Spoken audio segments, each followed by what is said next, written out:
Hey gardeners, Enoch here, and welcome to another of our weekly garden journals where we're going to grow along with you all year long. So I hope you grow along with us all year long too, and click that subscribe button. In fact, hit that bell button there so you can be notified of some of our upcoming videos here on the Urban Gardener. I'm really starting to enjoy these weekly garden journals here where we're just getting out and doing all the sort of things that we're doing right here early on this season to get our growing season started. So again, I'm really glad that you're all joining along with me here. Today, what we're going to do is we're going to talk a little bit about our 5-gallon water wicking buckets. One of the more favorite things that I have in my garden. I love these garden systems. So we'll talk just a little bit about those there, as well as we're gonna check in on those onions we sowed out a couple of seasons ago too. So stay tuned to later in the video for that as well. You know, one of the things I did want to kind of start off by talking about, though, too, is just all of this wonderful weather we're having here in Southern Oregon. And I know that some of you might be a little bit jealous right now about how it is for us here on the West Coast, but really, don't be at all, because that's the thing I'm worried about the most right now. Is that right now it's probably getting close to about 60 degrees every single day out here right now. And here, actually, let me show you something real quick as we continue that conversation.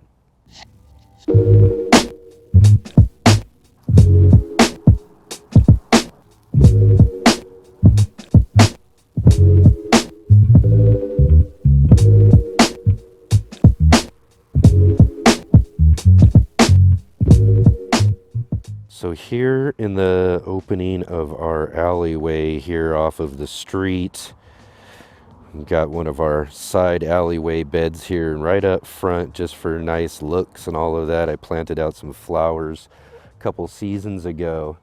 As you can see with all the bees, they're buzzing around in there, collecting all the pollen. They're really enjoying this really early food source right now. As you can see, we've got all sorts of them coming up out of the ground right there as well. Just weather's so warm right now, as I said, that over the last couple of weeks, just really warm weather we haven't seen around here, I don't know, ever, at least as long as I've been around. I'm not used to seeing this at all at the end of January and the beginning of February.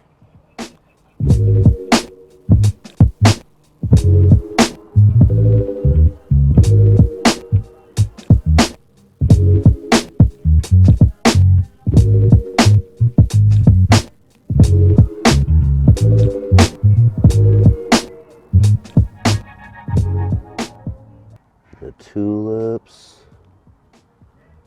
bursting out of the ground. And into February now, we're going to see temperatures going into the 70s this next week. 71 degrees for a high one of our days this next week. And I'm just never seen anything like it. Never seen anything like it.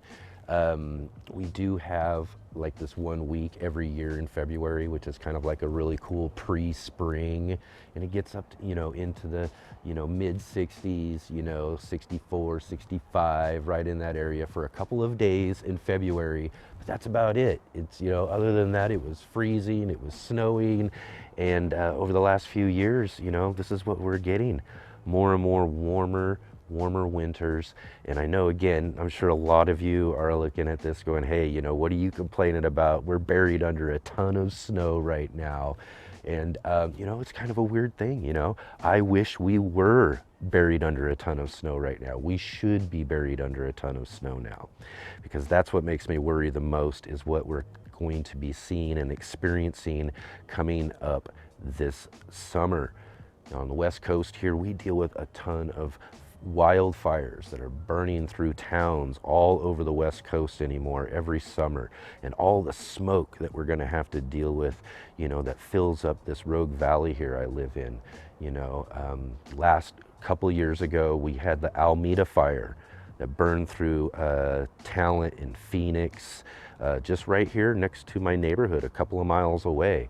You know, that was a really, really scary time. You know, in fact, my neighbor who lives next to me right now, she's a fire victim. And in fact, the neighbor that bought the house right next to her too, in fact, he was a fire victim as well.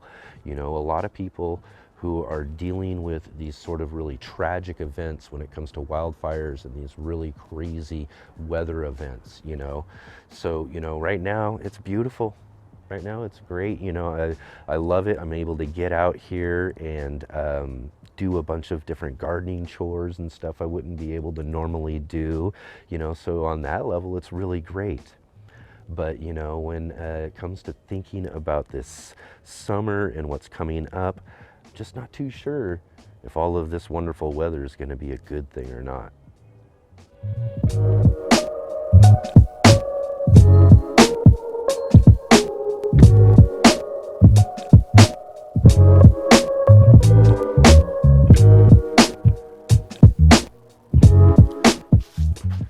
So, all right, let's talk about one of my favorite things that I've got in my garden spaces. A discovery I made about 7 or 8 years ago as I was first starting to develop this back patio garden, and I was looking for a really kind of good container that I could use for these small spaces. Searching throughout YouTube, I came across an idea that I've seen done in many different varieties called an earth bucket or a self-watering, or basically what it is a water-wicking bucket.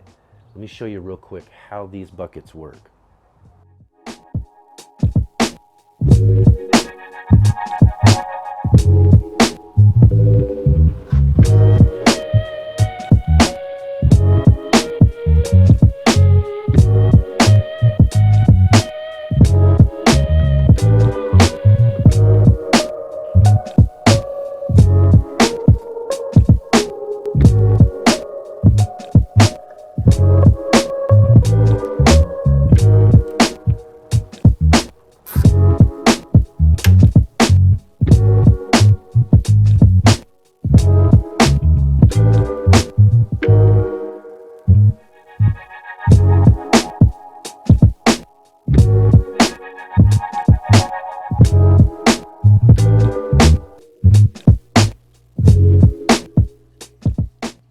So, all right, here's a pretty rough artistic interpretation of what we've got going on with these bucket systems here. It's just really basic, really simple. These buckets actually do so much good work for you throughout the growing season, especially when the weather starts to get warm. So this is how it works. We've got 2 buckets here. One of them our growing bucket, another one our reservoir bucket. And now through the buckets, I've got a PVC pipe that goes down into the reservoir, and at the bottom is cut off at an angle to allow the water to flow freely into the bottom bucket. And in the top growing bucket, on the bottom of it, we've drilled that 1-inch hole for the PVC pipe, and we've also drilled a 3-inch hole for our net pot to go down into the growing bucket, so that when we fill this up with soil, all of that soil is all the way packed down into that net pot at the bottom, so that when we fill this up with water, it's sitting inside that reservoir bucket, soaking up the water into our root system throughout the growing season, helping that root system to grow and stay hydrated. But the one thing you do want to remember is that on the outside of this bucket, the reservoir bucket, you want to drill a couple of holes a couple of inches up from the bottom to allow for any sort of overflow. So make sure that when you're filling the water here, or if possibly it rains and you don't have any control of the amount of water that's going into the system, you'll have those drainage holes to allow for any overflow to be able to escape. And that way the plant's not sitting in that water bucket that saturated is going to cause an anaerobic situation, eventually kill off all of the roots, and the plant altogether itself too. So as long as you're keeping the water in the reservoir at a certain level, it'll be able to access that water, keep your plants hydrated just enough that throughout the hot part of the season, those plants will stay nice and hydrated. Now, I've gone out on like 100-degree days to check on these buckets, and they have maintained themselves through at least a couple of days during those hot parts of the season, which is really great for containers.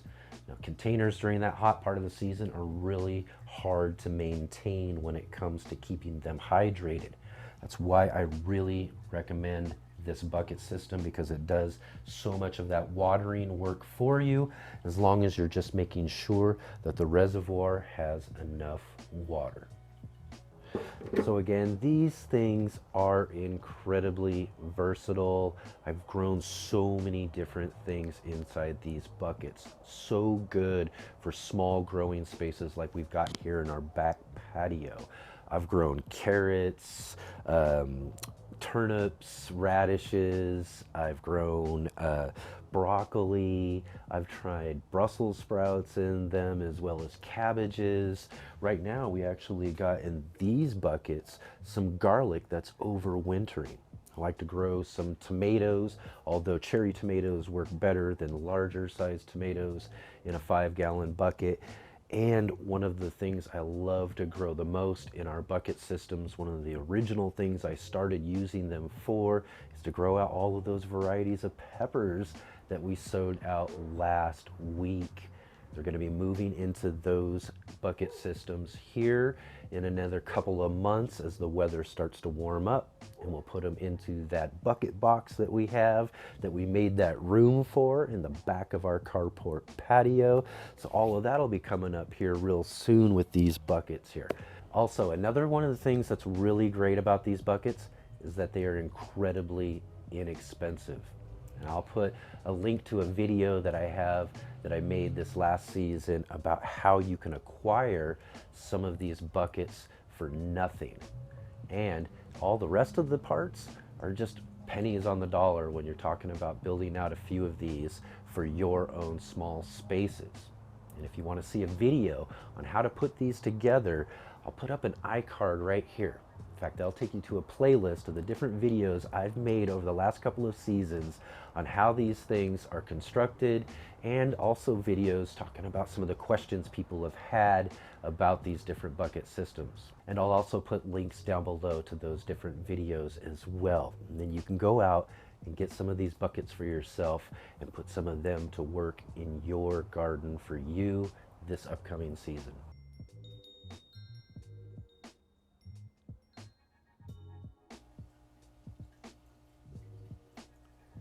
So a little update here on those onion seeds that we sowed a couple of weeks ago. Got a bunch of them popping up here throughout our container. As you can see, we've got lots of Walla Wallas that have come up so far. We've got several red burgundies. And there we got a few of these Spanish globes. But I can still see little ones popping up still. So we'll give them another day or two, and then we'll take these outside for the next couple of weeks, and they'll grow out under the sun before we take and transplant them out into our garden spaces. So just above the onions there in our light station, we've got peppers coming up. I took my eyes away for just one day and came back yesterday and saw these guys all popping up there. This tray here, though, has a heat mat under it. So these guys got a little extra warmth to help get those seeds started. You can see they really have started coming up, but right here in the tray next to it, which doesn't have a heat mat under it, you You can see we got seeds coming up already too. So they're coming up right behind them. Before you know it, trays will be full of nice young pepper starts that we'll get to transplant here in just a couple of weeks. So everything is off to a wonderful start so far this year, and same with these garden journals. And I'm glad that all of you have been following along with me here over the last few weeks as we've been getting this growing season started with all of our different projects and getting some of our seeds sown. It's going to be a really great year. And if you haven't already, too, get down in the description below to a link that I have to our Let's Get Growing gardening group. We would love to have you all join with us in our gardening community to share with us all of your great garden adventures as we share all of ours with you. Now, I don't usually get the opportunity to do any sort of like mail call shout outs or anything like that, but it just so happened today while I was filming, a couple of things came into the mail from a couple of members of our growing group. So I wanted to give a couple of shout outs to them for one, to Nancy, our administrator, for sending me out some of those 5-color Chinese pepper seeds. She saw last week's video and saw that I only had a couple of those seeds left that she sent me a couple of seasons ago. But last year I wasn't able to save any seeds, so she sent me some more of them out. So we'll be sure to have some of those peppers growing in our garden this year, as I'm going to get these right into a couple of seed starter pots so that we can be sure to get them growing. And another shout out to my friend Tim Huffman down in Southwest Florida. Tim is a beekeeper or bee rescuer. I've known Tim for many years, and I've always wanted to get some of his honey that he gets from those bees that he rescues and keeps in his different bee yards. And I finally got him to send me some out. So thanks, Tim, for sending me out some of your local honey there from some of your honey bees. And if you all get a chance, I've got a link also down in the description to Tim's channel, so you can follow him on YouTube as he goes out and rescues bees, shows you all the different bees he's got in his bee yards. He keeps a lot of different bees, goes out on a lot of really cool rescues, and takes you on some of the other different adventures that he's got going on down there in Southwest Florida. So I encourage all of you to go down in there in the description and check out that link to his channel as well. So if you haven't seen our last video last Tuesday that we put out, I really encourage you to go check that video out. We made a really cool announcement of a big project that we're going to be working on all season long. I got my friend Mike to let us use his front yard. It's a big corner lot. We're going to turn it into a 1/27th of an acre micro pepper farm. So go check out that videos. We'll give you some more details on what we're going to be growing on there, as well as be sure to be watching our next garden journal this next week, and then the following Tuesday as we'll be making another big announcement. Now, I've been excited about this announcement, probably more so than all of the others, as well as the one we've got later on this year. But this one is one that's I've kind of had to hold in and keep to myself for the last couple of months, as everything's been under development, but I believe everything is all set to launch this next week. So be sure to tune in so we can talk about what we've got growing on there. It's going to be really exciting. We've got a lot of really great projects, as I've been talking about, going on. This is going to be probably one of my best growing years yet, with a bunch of exciting projects to share with all of you guys. So please keep tuned in there. Hit that subscribe button down below. Hit the like button. Leave some comments. I'd love to hear from all of you out there. And we'll see all of you this next week.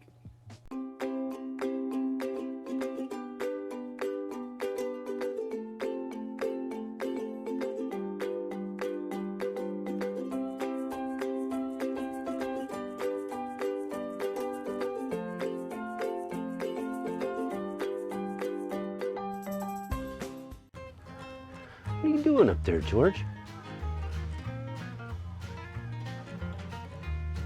You up on the neighbor's roof?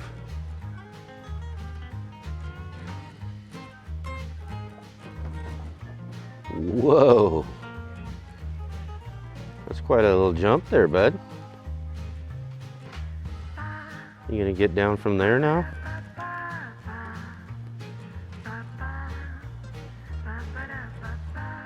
I bet the view's nice up there, huh, George?